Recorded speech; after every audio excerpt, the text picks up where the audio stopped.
आपका स्वागत है। आप ऐसे लग रहे हो जैसे साक्षात तपस्या ही ऋषि बालक के रूप में मेरी यज्ञशाला में आ गई हो। अद्य में पितरा तृप्ता अद्य में पावितम कुलम, आज मेरा कुल पवित्र हो गया। आज मेरे पितर जो है सदा सदा के लिए तृप्त हो गए। आज मेरा यज्ञ सफल हो गया, आज मेरा धन सफल हो गया, आज मेरा घर सफल हो गया, आज मेरा सब कुछ समझो सफल हो गया। अरे भगवान एक बात बताऊं आपसे कि यद यद बतो वांछा चितदीक्षत में स्वामिर्तनः प्रिय सुतानुनत्तके गाम कांचनम गुणवद धाम मुष्टम तन्ना में प्रेमतः प्रियम कन्याम। जो जो चाहते हो आप अपने छोटे से मुख से मांगना, मैं वही वही आपको दे दूंगा। सोना मांगो, चांदी मांगो, गाय मांगो, धन मांगो, धरती मांगो, और जो मांगो सो ही मिलेगा। और एक बात और कान खोल के सुन लो, आप बलि के द्वार पर आए हैं और बलि के यहाँ मांग करके कहीं दूसरी जगह मांगने की जरूरत ना पड़े, ऐसा मांग लेना। भगवान कहने लगे सुनो राजन, जैसा सुना था वैसा ही आपको पाया।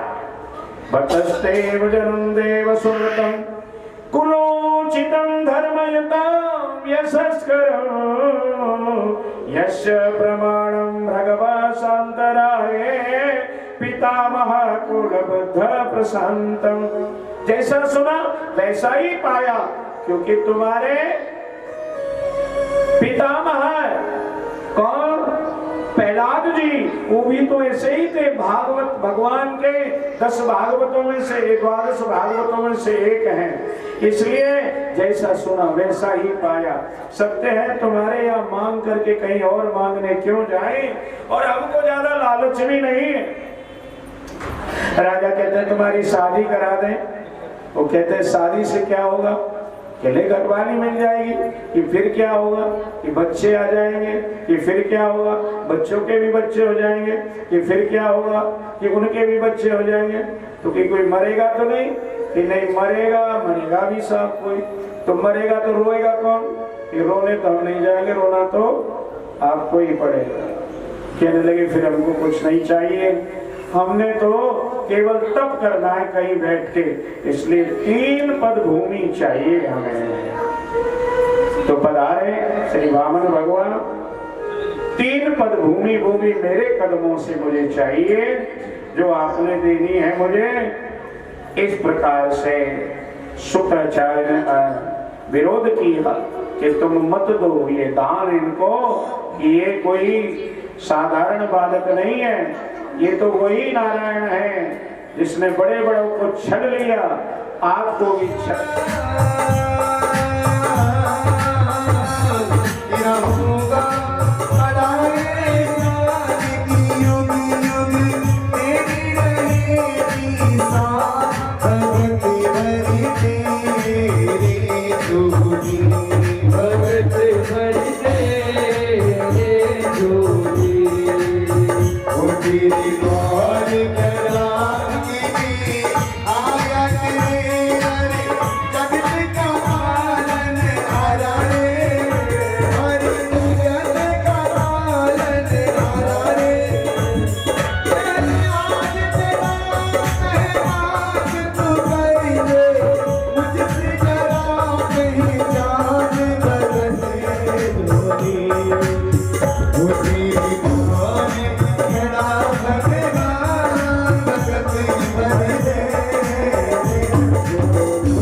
कपड़े देने से शुक्राचार्य जी मना कर रहे हैं। शुक्राचार्य जी कह रहे हैं कि ये नारायण कभी स्त्री हो। शुक्राचार्य जी श्राप देकर के चले गए। कई लोग कहते हैं कि वो झाड़ी में बैठ गए थे, कुशा का डक्का डाला, काने हो गए, लेकिन वे तो पहले ही ऑलरेडी ही काने थे। शुक्राचार्य जी के चले जाने के बाद संकल्प लिया। बलि ने कहा प्रभु जल्दी ले लीजिए, क्योंकि दिया हुआ संकल्प किया हुआ दान अधिक देर तक अपने पास में नहीं रखना चाहिए। मन ना फिर जाए, बुद्धि ना बदल जाए। भूवस्व है, जितने भी ऊपर के लोग थे एक कदम में नाप लिए, अब एक कदम बकाया रह गया। बलि से कहा बताइए दूसरा कदम कहाँ पे रखूं। अब बलि के पास कुछ रहा नहीं, सर्वस्व चला गया। वही उसकी पत्नी विंध्यावली खड़ी थी। विंध्यावली किसकी पत्नी? बलि की।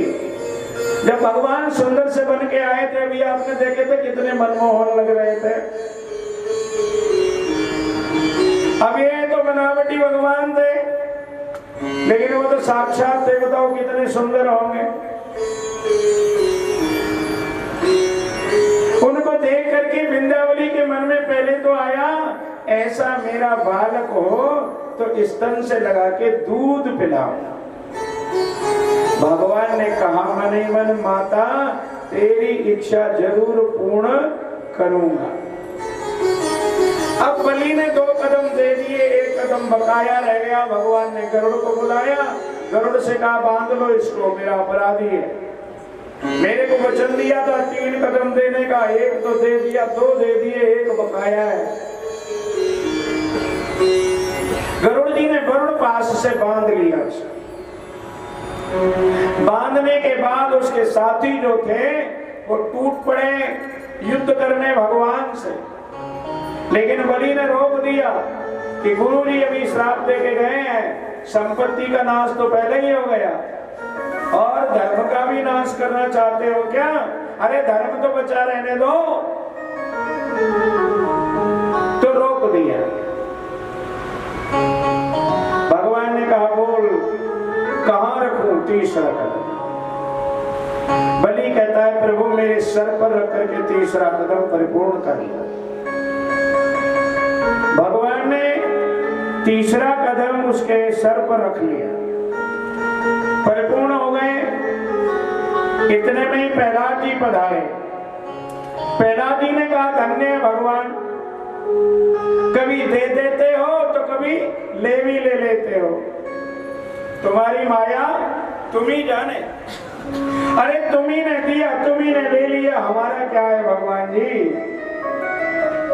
दयालु परमेश्वर कृपालु भगवान, दया करो ये आपका दास है।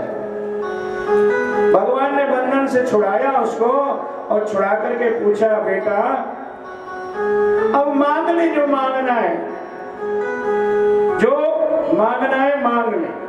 अब जब बलि को माना था तो उसी विंध्यावली के मन में आया कि मैं तो सोच रही थी कितना सुंदर बालक है, लेकिन ये तो बड़ा हठी और दुष्ट बालक है, मेरे पति को बांध लिया। अरे ऐसा बालक मेरे घर में पैदा हो जाए तो स्तनों से जहर लगा करके मार डालो। भगवान ने कहा ये भी इच्छा माता तेरी पूर्ण हो जाएगी, कल ही हो जाएगी, परसों के लिए नहीं।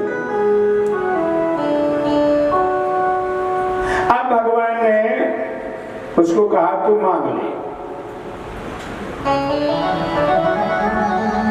किसी ने तो कहा बलि से जो गया है वो मांग ले, वरदान दे ही दिया तो। लेकिन बलि ने कहा नहीं, जो दिया है वो मैं नहीं मांगूंगा। भगवान से पूछा भगवान अब ये बताओ आप मुझे कहां पे रखोगे? भगवान ने कहा मैं तुझे सुतल लोक में भेजता हूं, तो सुतल लोक में आप मेरे द्वारपाल बन के रहोगे। क्या बन के रहोगे? द्वारपाल। अब देवता घबराए, कहने लगे जब भगवान द्वारपाल में सुंदर लोक में चले गए, स्वर्ग का क्या बनेगा? लक्ष्मी जी आई और राखी बांध दी, बलि महाराज के, तभी से वो मंत्र चला है, जैन बद्धो बलि राजा दानवेंद्रो महाबल तेन त्वाम प्रतिबंधनामि रक्षे मांचल मांचल। राखी बांधी, उन्होंने कहा बोलो बहन क्या चाहिए राखी के बदले में, कि मेरा पति वापस कर दे भैया। तो तीनों देवता आ गए, ब्रह्मा और शंकर भी आ गए, कहने लगे बेटा साल में कितने महीने होते हैं? 12 होते हैं ना, इस साल 13 है, वैसे ध्यान रखना, लेकिन आम 12 होते हैं। तो कहा 4-4 महीने तीनों देवता ड्यूटी लगाएंगे, जब देव सो जाते हैं तब भगवान वही जाते हैं। तो भगवान उसके द्वारपाल बन गए और कृपा की बलि महाराज के ऊपर। ये वामन भगवान का मैंने अवतार का वर्णन किया। शिक्षा मिलती है इससे हम लोगों को कि कैसी भी परिस्थिति आए हमें दान से मुकरना नहीं चाहिए। आगे बढ़ते हैं भगवान के मत्स्यावतार की तरफ। एक अद्भुत रूप भगवान ने मत्स्य का धारण किया। कैसे धारण किया? तत्र राजर्षि कश्चिन् नाम्ना सत्यव्रतो महान् नारायण परो तप्य तपः सलिलासनः। एक सत्यव्रत नाम के राजा हुए हैं। महर्षि महाराज ऋषि सत्य जो है सत्यव्रत, ये मनु भी बने हैं। तो ये एक दिन जल में अपने पितरों का तर्पण कर रहे थे, तो उनकी अंजलि में एक छोटी सी मछली आ गई। मछली आ गई तो वो मछली छोड़ दी उन्होंने जल में। अब वो मछली मनुष्य भाषा में कहने लगी, राजन ये क्या कर रहे हो, मेरे को छोड़ रहे हो, इसमें कोई बड़ी मछली मेरे को खा जाएगी, तो मैं क्या करूं कि कहीं सुरक्षित कर दो मुझे। राजा को दया गई, राजा ने अपने कमंडल में उसको डाल दिया। लेकिन थोड़ी देर बाद वो कमंडल में समाये नहीं। नाहं कमंडलास्मिन् कृष्ण वस्तु महोस्महे। ये कमंडल में मेरा शरीर नहीं आ रहा है। तो राजा ने बड़े किसी टप में डाला। जब टप में भी नहीं आए तो कुएं में डाला, कुएं में भी नहीं आए तो कासार में डाला। कासार कहते हैं तालाब को, तालाब में डाला। लेकिन उनका शरीर तालाब में भी नहीं आया तो समुद्र में डाला। लेकिन राजा कहने लगे, महाराज 3 दिन में आपका इतना रूप बढ़ गया, आप मछली तो नहीं है, आप कौन है, सत्य बताइए। तो भगवान कहते हैं, राजन मैं मत्स्य रूप धारण करके आया हूं। और सुनो राजन, आज से 7 दिन बाद ये सारी पृथ्वी जल में डूब जाएगी, पानी में डूब जाएगी, कुछ नहीं बचेगा। एक नाव बनेगी, नाव पर सप्तऋषि बैठेंगे, आप भी कुछ औषधि लेकर के, कुछ बीज लेकर के, और इस नाव पर सवार हो जाना। उसी समय मैं खुद मत्स्य रूप में आऊंगा, मेरे सींग से नाव को वासुकी नाग के साथ में बांध देना, फिर मैं खींचता फिरूंगा जल में नाव को। उस समय आपने जो मेरे से पूछना हो पूछ लेना। तो वो उस समय जो है वैसा ही हुआ। 7 दिन बाद सारी पृथ्वी जल में डूब गई। राजा सत्यव्रत ने कुछ पहले से ही बीज औषधियां एकत्रित कर रखी थी, इकट्ठी कर रखी थी। सप्तऋषि बैठे थे, एक नाव आई, उसमें राजा सवार हो गया। उसी समय मत्स्य भगवान आए, वासुकी नाग भी आए, उनसे बांधी वो नाव पानी में विचरण करने लगी, घूमने लगे मत्स्य भगवान।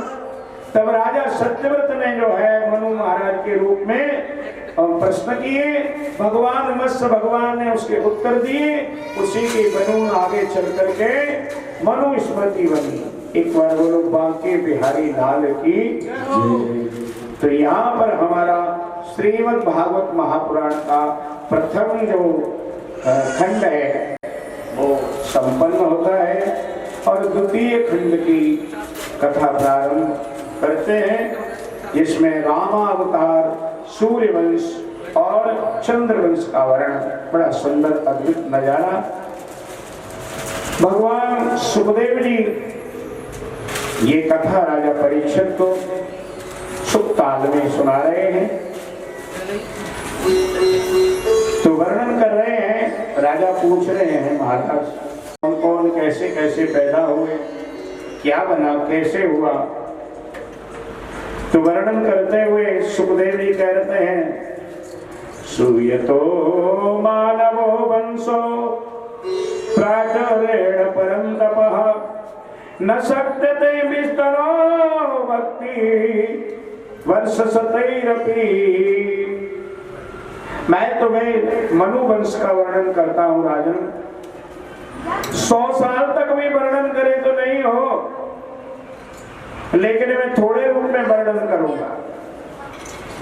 इनके पुत्र हुए विवस्वान, विवस्वान के पुत्र हुए श्राद्धदेव, श्राद्धदेव मनु महाराज के कोई पुत्र नहीं था,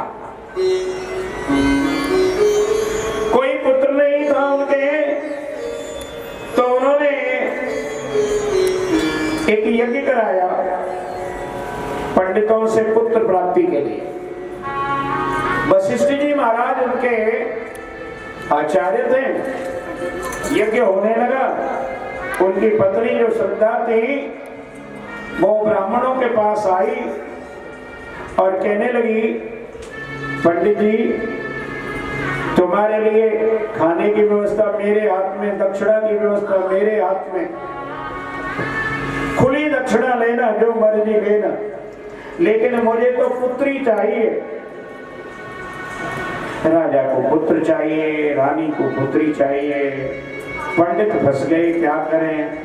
लेकिन पंडितों ने सोचा राजा तो कभी कभी आता है, रानी तो हमेशा हमारा ख्याल रखती है, इसलिए उन्होंने विभक्ति बदल दी और विभक्ति बदलने के बाद पुत्र की जगह पुत्री पैदा हो गई।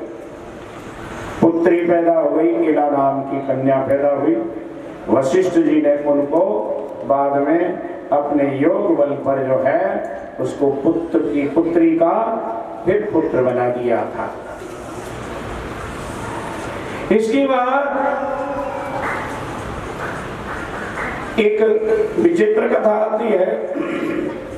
राजा सरियाती हुए इस वंश में, जिनकी एक बेटी थी सुकन्या। बड़े ध्यान से सुनना इस कथा को, बहुत ही शिक्षा देने वाली कथा है। आज के जमाने के लिए बड़ी शिक्षा है इस कथा में। राजा सरियाती अपनी पुत्री सुकन्या के साथ लेकर के, रानी को साथ लेके, कुछ सैनिकों को साथ लेके एक दिन जंगल में आए। पुत्री की इच्छा थी मैं वन विहार करूंगी, वन देखूंगी, जंगल देखूंगी। पुत्री सुकन्या अपने सहेलियों के साथ वन में विचरण कर रही है, विचित्र नजारा देख रही है। कहीं कुछ है तो कहीं कुछ है, कहीं मृग हैं, कहीं हिरण हैं, कहीं सुअर हैं, कहीं तोते हैं, कहीं मोर हैं, उनके साथ खेल रही। खेलते खेलते उसने एक नजारा देखा। क्या नजारा देखा कि स्टूल में से 2 लाइट निकल रही है। वो वहां आश्चर्यचकित हुई। उसने एक कांटा ले लिया इतना बड़ा और दोनों में चुभो दिया, और दोनों में चुभोने के बाद सभी अंधे हो गए। राजा सरियाती कहने लगा, ये ऋषि मुनियों का स्थान है, या हमसे अवश्य ही कोई अपराध हुआ जिसके कारण हमारी नैनों की ज्योति चली गई। तो रानी की वो पुत्री कहने लगी, सुकन्या पिताजी अपराध किसी और से नहीं, मेरी से ही हुआ है। मैंने यहाँ पास में ही एक बामी में कांटे चबो दिए थे, खून निकला था। वहां पर गए, हटाया तो वहां चमन ऋषि निकले। वही चमन ऋषि जिनके नाम से आज हम चमनप्राश खाते हैं, वही चमन ऋषि है। चमन ऋषि को बनाया, चमन ऋषि ने आशीर्वाद दे दिया, जाओ तुम्हारी नैनों की ज्योति वापस आ गई। सबकी आंखों से दिखने लग गया। अब सब चलने लगे तो सुकन्या कहने लगी पिताजी से, अपने पिताजी से, राजा सरियाती से, सुनिए ध्यान से, एक बार बोल दो बांके बिहारी लाल की, कि पिताजी मैं नहीं जाऊंगी। बेटी क्यों?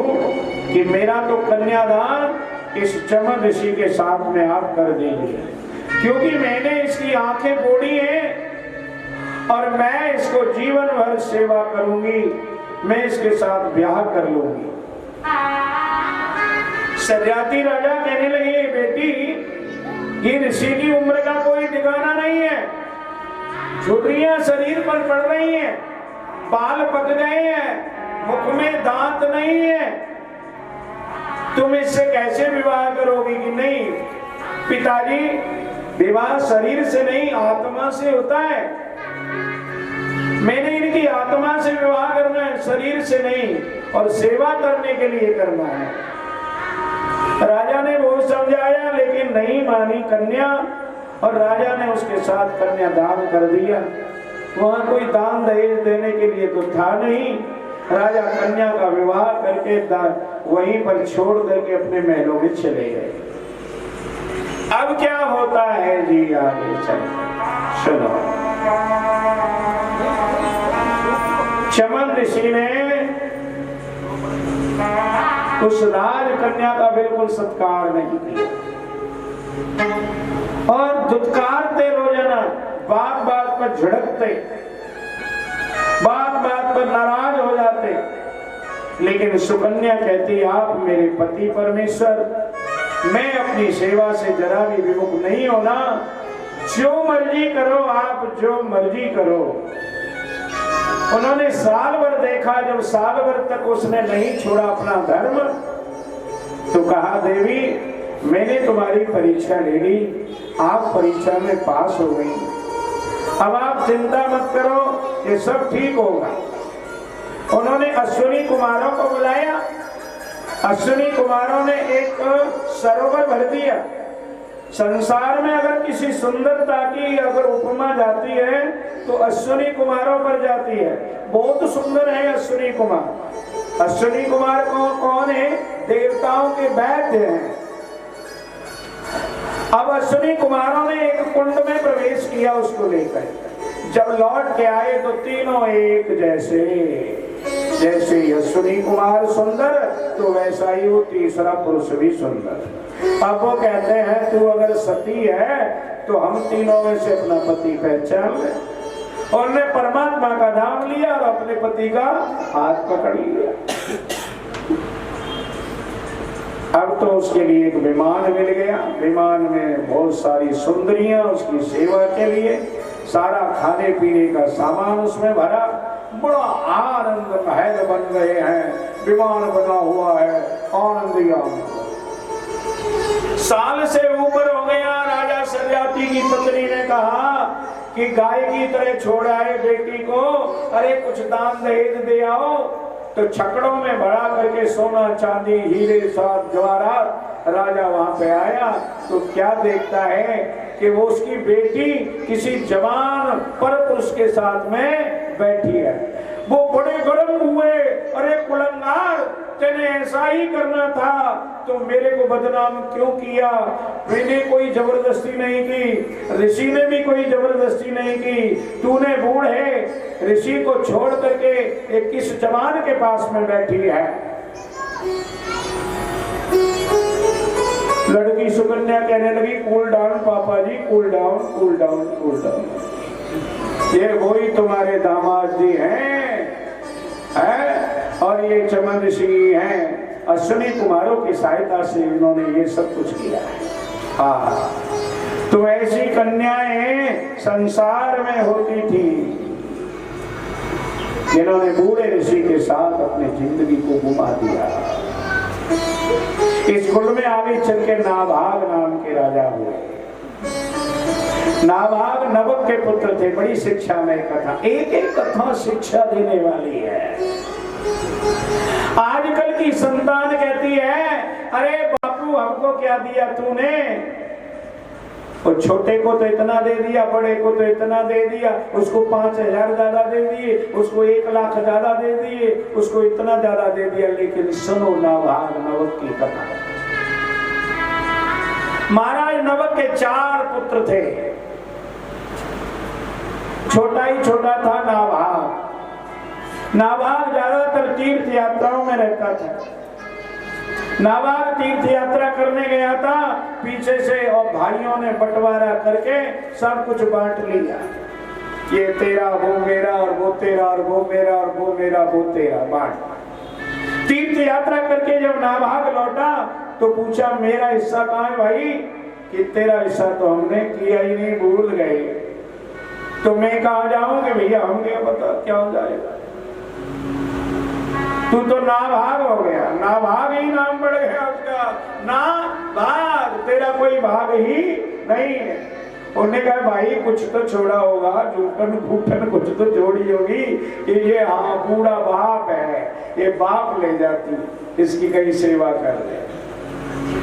अब बूढ़े बाप को मिल गया तो उन्होंने कहा भाई बाप ही दे दिया तो सब कुछ दे दिया आपने, लाओ हमें तो बूढ़ा बाप ही दे दो।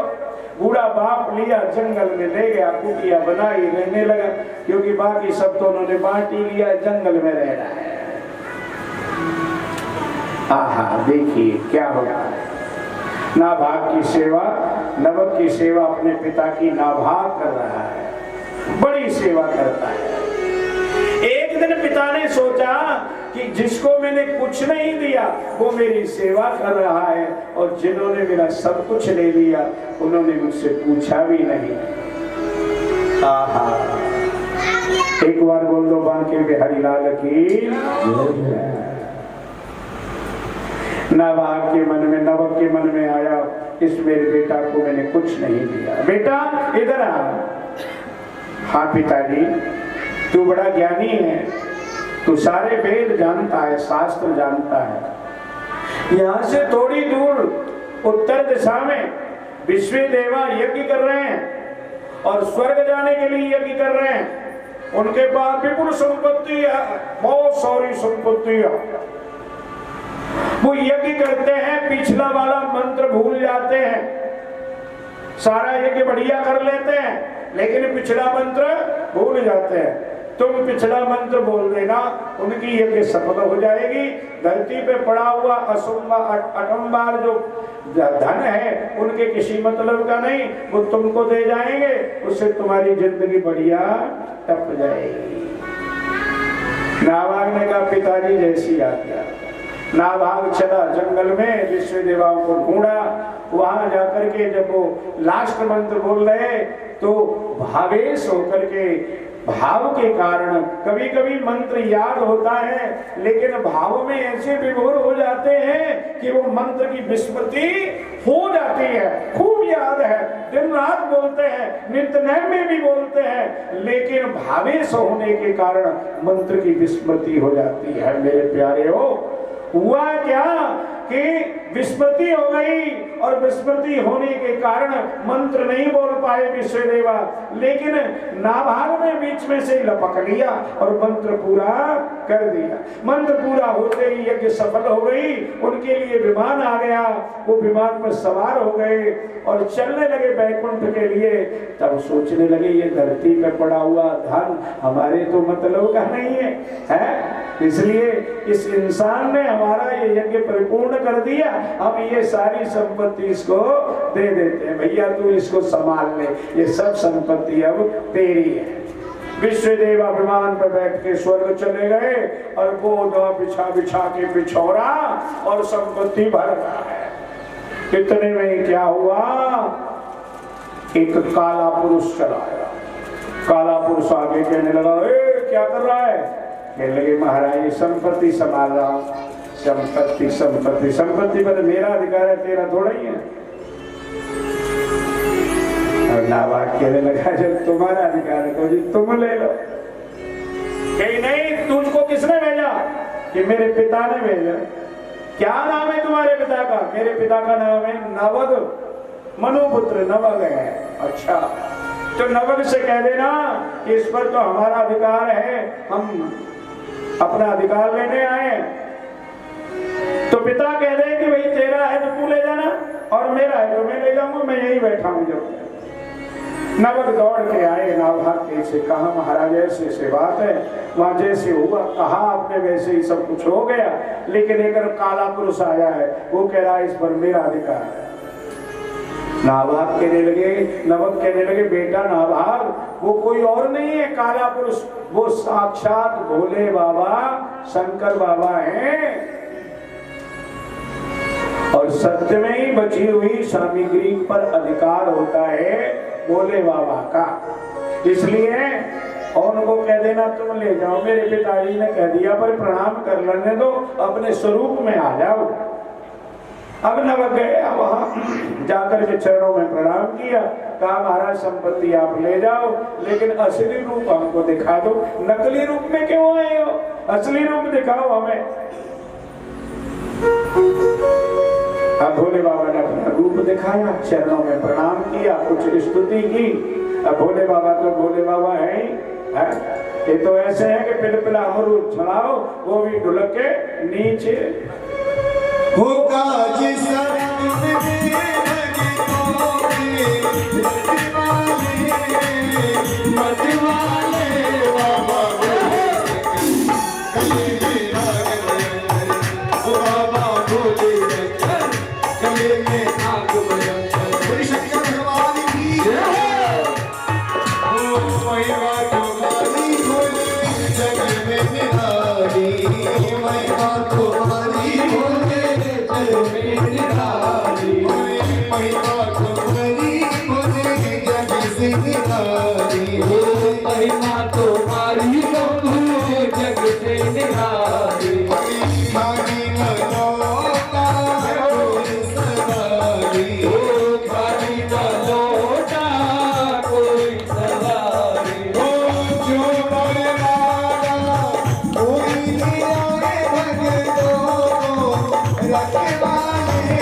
दोपहरी में जाट ने गुजर से कहा यार तू अपना जो राग गाता है ना कान से हाथ लगा करके वो सुना दे। गुजर कहने लगा नहीं सुनाऊंगा।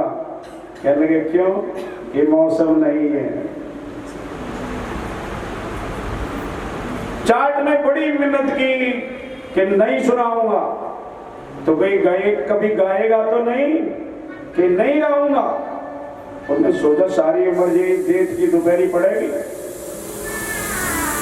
तो भाई एक एक भैंस की शर्त लगी, जे तू गाया कभी तो भैंस ले जाऊंगा।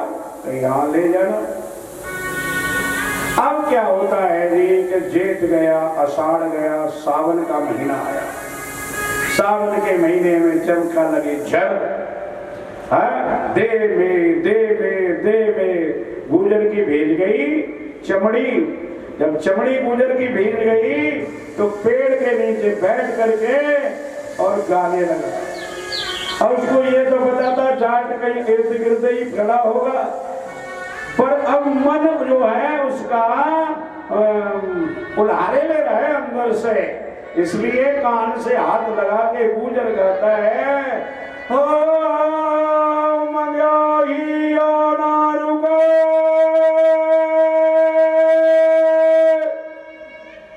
चाहे जाट भैंस ले जाए। भैया जब हृदय से अंदर से उमड़ा है हृदय तो फिर नहीं रुकता, चाहे जाट भैंस ले ही जाए। बाकी बिहारी लाल की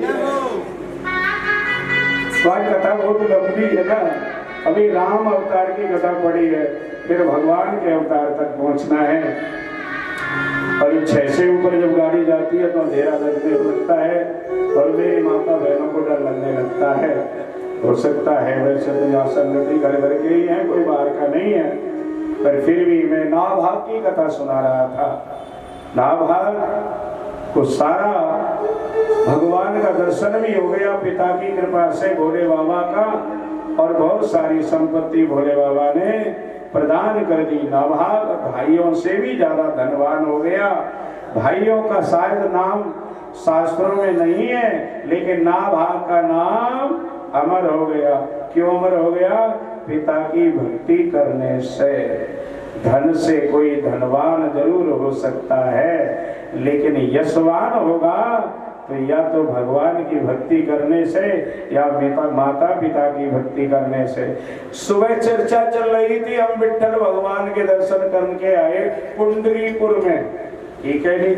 अब मैं ये पूछता हूँ कि वो पुंडरीपुर में भगवान की विठ्ठल की पूजा ईंट पे क्यों होती है? सिंहासन पे क्यों नहीं बैठे हैं वहां पे? वो क्या उनके लिए सिंहासन नहीं? अरे वृंदावन में सिंहासन, द्वारकापुरी में सिंहासन, मथुरा जी में सिंहासन, तो पुंडरीपुर में क्यों नहीं सिंहासन है? वहां भी किसी पितृ भक्त को मिलने के लिए आए थे, पितृ भक्त की चर्चाएं हो रही थी, भगवान से रोका नहीं गया।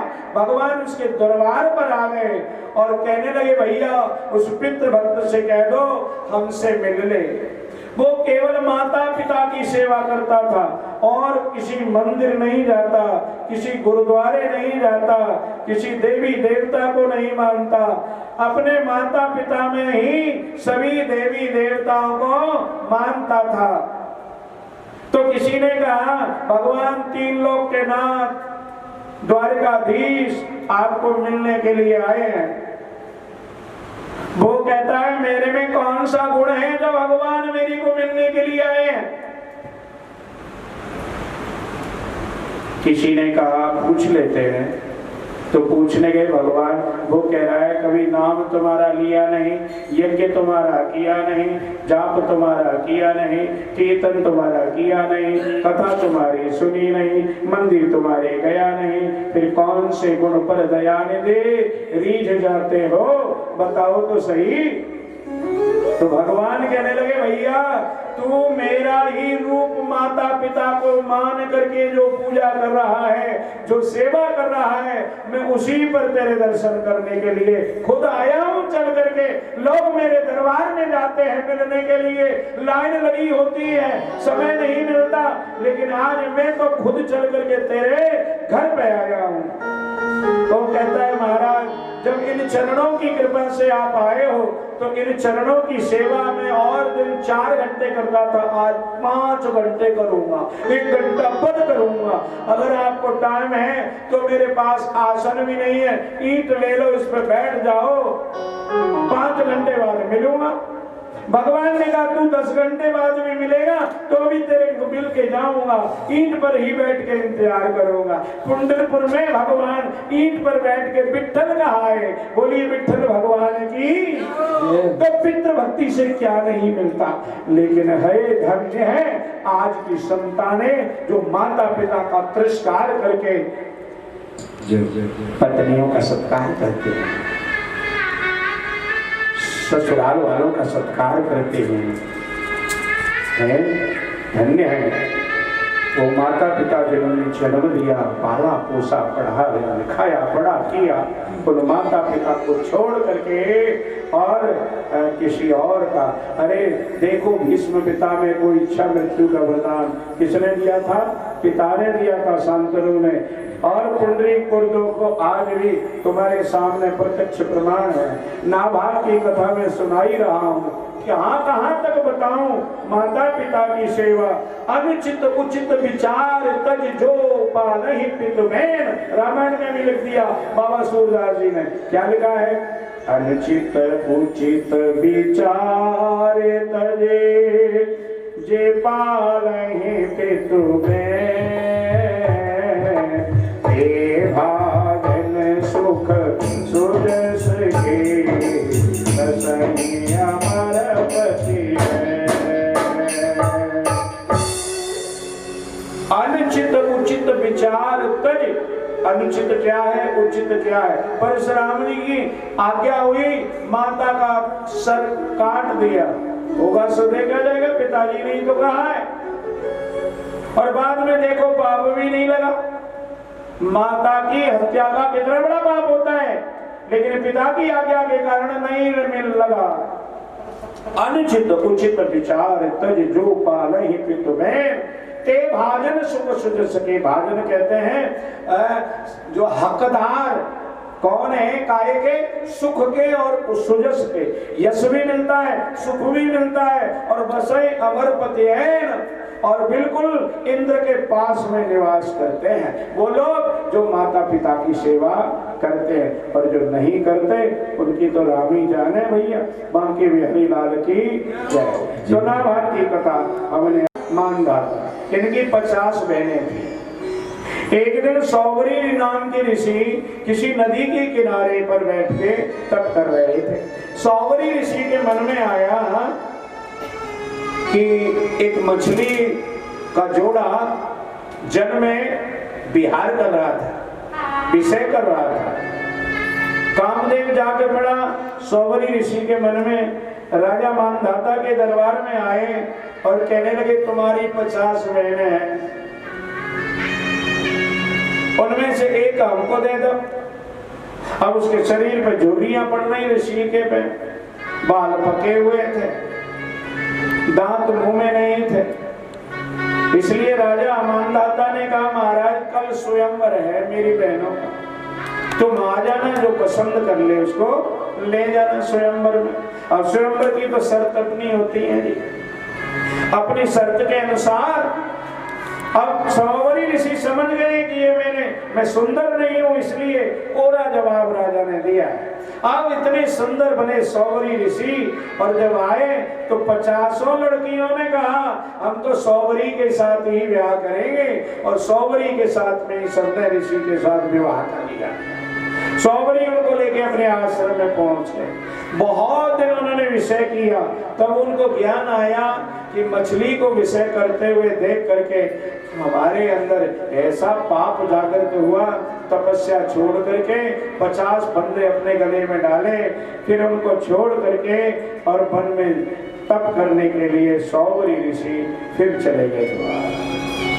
तो इस प्रकार से सौवरी नाम के ऋषि इसी कुल में फिर आगे चल करके राजा त्रिशंकु हुए, त्रिशंकु के हरिश्चंद्र हुए। हरिश्चंद्र की कथा तो आप जानते ही होंगे।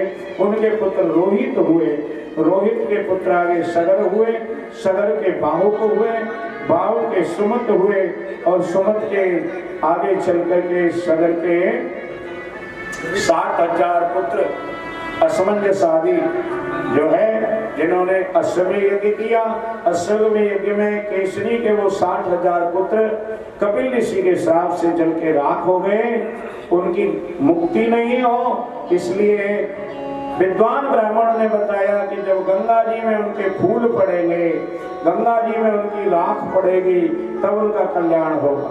गंगा जी के लिए महाराज अंशुमान ने तप किया और बहुत सारे राजाओं ने तप किया। उसके बाद भगीरथ जी सफल हुए, गंगा जी लेके आए और उस गंगा जी में सगर के 60,000 पुत्रों का कल्याण कर दिया। इस तरह से महाराज भगीरथ गंगा जी को लेके आए। एक बार बोलो गंगा मैया की। इसी कुल में आगे चल के एक नारी कवच नाम के सौदास के पुत्र हुए, नारी कवच नाम के। इनका नाम नारी कवच क्यों था? तो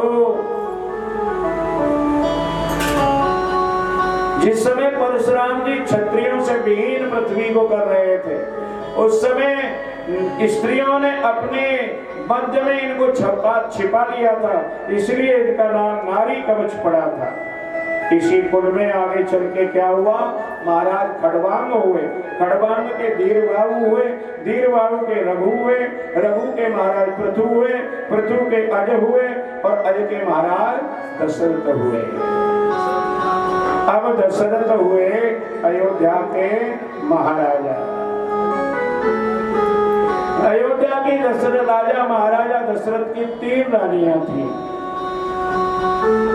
सबसे बड़ी कौशल्या, दूसरे नंबर कैकेयी और तीसरे नंबर सुमित्रा जी हुई। 3 रानियां होने के बावजूद भी राजा के कोई संतान नहीं। एक दिन मैया अरुंधति ने कहा, अरुंधति कौन थी? अरुंधति कौन थी जी? कोई हाथ उठा के बताएगा अरुंधति कौन थी?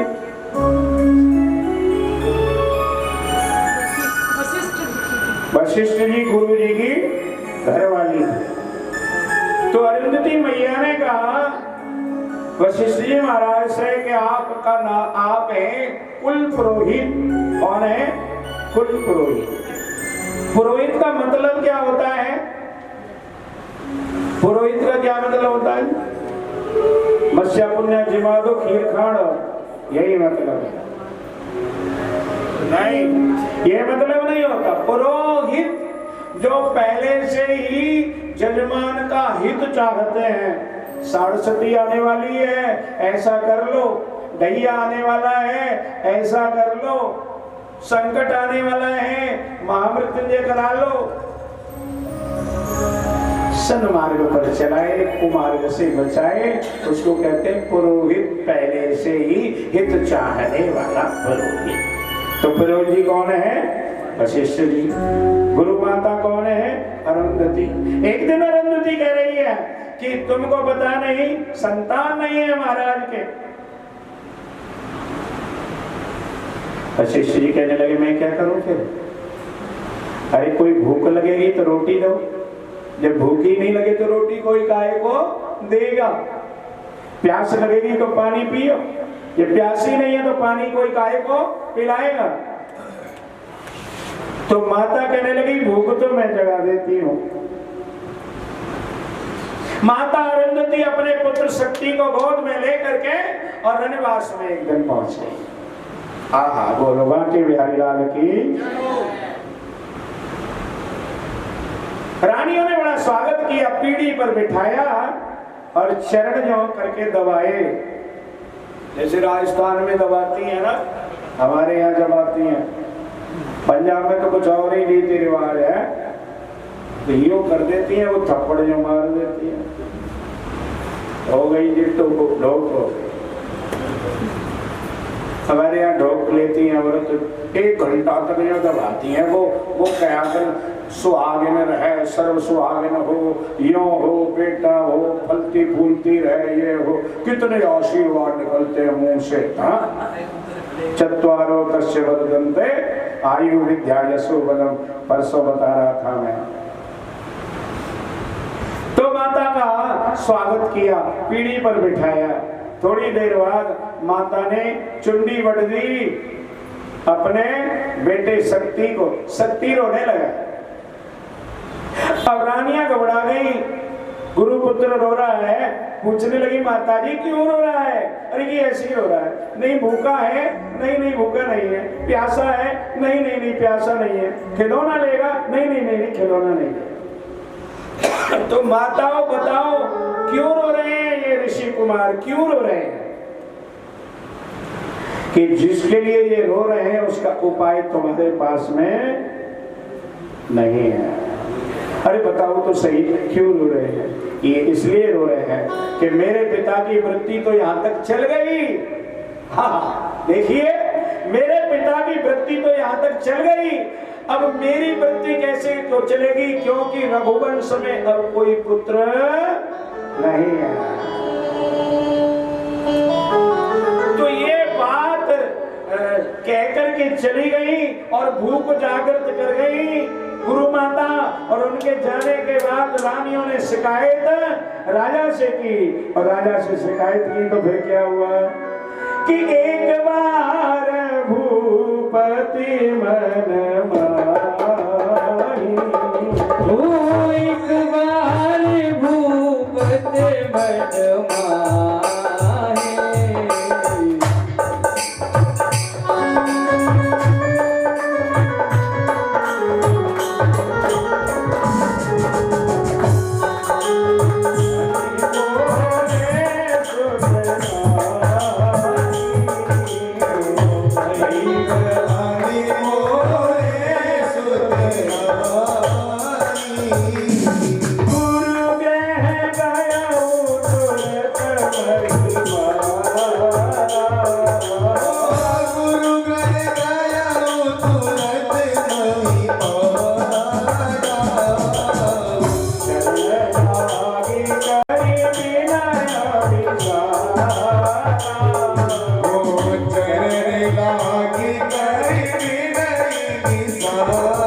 एक बार भूपति मन माही।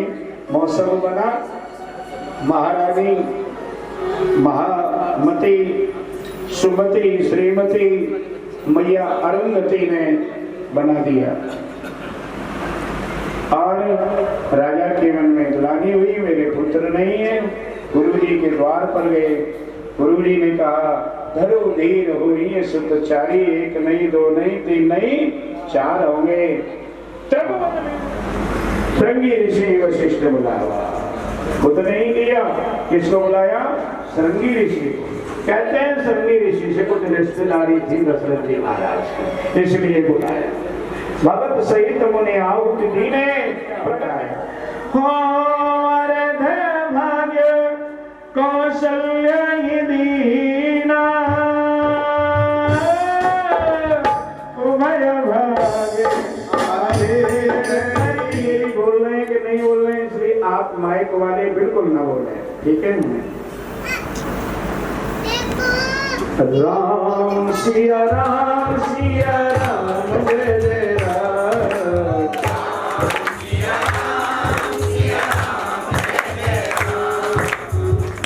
ज्ञान उसको दीजिए, ज्ञान जाए सुहाए। जो ज्ञान का आदर करे वहाँ ज्ञान बांटने में बड़ा आनंद आता है। जहाँ ज्ञान की कदर नहीं हो, बड़ी भीड़ हो, क्या फायदा? चार श्रोता निर्मल बैठे हो और उनको कथा सुनाओ, चार भी समझे तो समझ लो कथा सफल हो गई।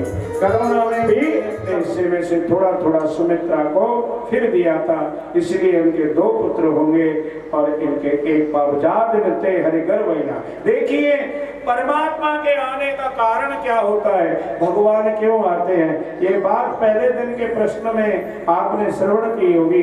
द्वितीय दिन में राजा ने प्रश्न किया है कि भगवान क्यों आते हैं, और आते हैं तो फिर दुष्टों को ही क्यों मारते हैं? फिर दुष्टों को मारते हैं, आते हैं तो अवतार होते हैं, तो कितने अवतार होते हैं? ये प्रश्न किया था। उसको गीता में बड़ा सुंदर ढंग से बताया है और रामायण में भी वैसे ही बताया है, वही भाव है। वहाँ संस्कृत के श्लोक हैं, यहाँ रामायण में हिंदी की चौपाई है। बात एक ही है, 100 स्याने एको मत, पंजाबी में कहते हैं संत लोग, 100 स्याने एको मत, मूर्खो आपो अपनी। अरे सभी सज्जनों का एक ही मत विचार होता है, मूर्ख अपनी अपनी गाते हैं, न अपनी सुनते हैं न दूसरे की सुनते हैं, न अपनी किसी को सुनने देते हैं न दूसरे की किसी को सुनने देते हैं। इसलिए एक ही मत है कि यदा यदा हि धर्मस्य ग्लानिर्भवति भारत, अभ्युत्थानं धर्मस्य तदात्मानं सृजाम्यहम् परित्राणां च। इसलिए भगवान जन्म लेते हैं क्योंकि जब धर्म की हानि होने लगती है, जब रावण जैसे अनाचारी अत्याचारी दुराचारी धरती पे बढ़ने लगते हैं, कंस जैसे पापी बढ़ते हैं। रामायण में बाबा तुलसीदास जी कहते हैं, जब जब होए धर्म की हानि,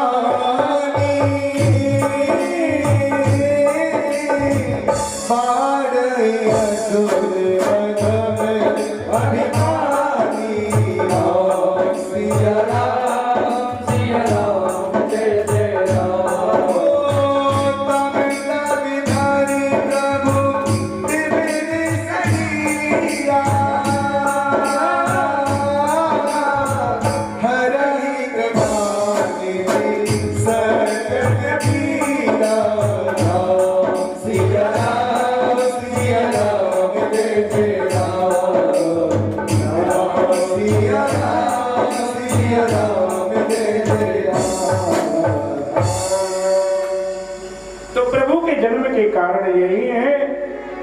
वैसे तो अनेक कारण हैं, पर जन्म एक दुई कहूं भवानी, सावधान सुन सुन सयानी। द्वारपाल हर के प्रिय दो, जय और विजय जान सबको। विप्र सापते दोनों भाई, तामस अदुर्जेत निपाई। भय निशाचर जायते कुंभकर्ण बलवान।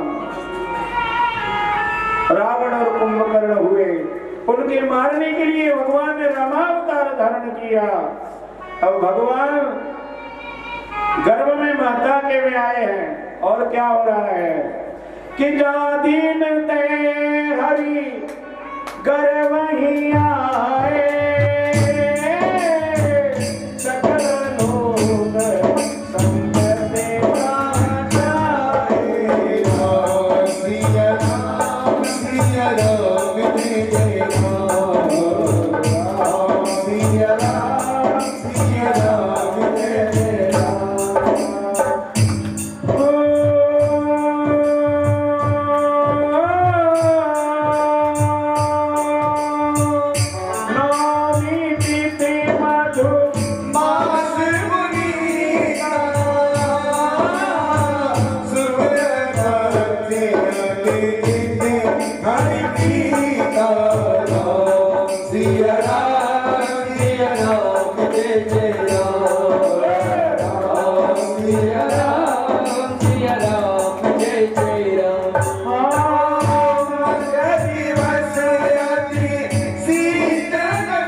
तो नौमी तिथि मधुमास पुनीता।